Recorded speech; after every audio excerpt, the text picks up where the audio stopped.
নমস্কার, আমরা পেয়ে গেছি মহাধনীর আজকে যে বৈঠক ছিল সেখানে আরো একজন মহান ব্যক্তিকে। তো আমরা শুনে নেব তার মুখ থেকে তার নাম এবং তার সম্বন্ধে, এবং আজকে যে মিটিংটা হলো কতটা ফলপ্রসূ। আমার নাম রজত সরকার।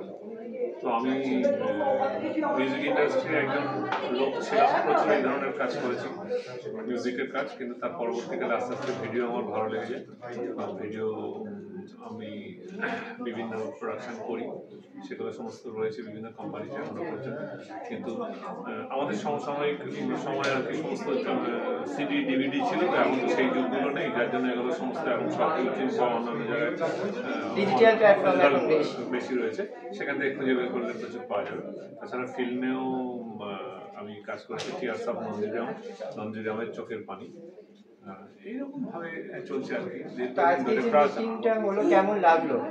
মিটিংটা দারুণ ব্যাপার, এবং এই সাবজেক্টটা নিয়ে যারা এগোচ্ছে খুব সুন্দর ব্যাপার একটা। এটা আমার মনে হয় অনেকের কাজে লাগবে, কিন্তু যদি পুরো গ্যাদারিংটা এবং সব ঠিকঠাক হয় আর কি, তাহলে পরে আমার মনে হয় অনেক লোকের উপকারে আসবে এটা এই industry. Thank you so much sir, thank you.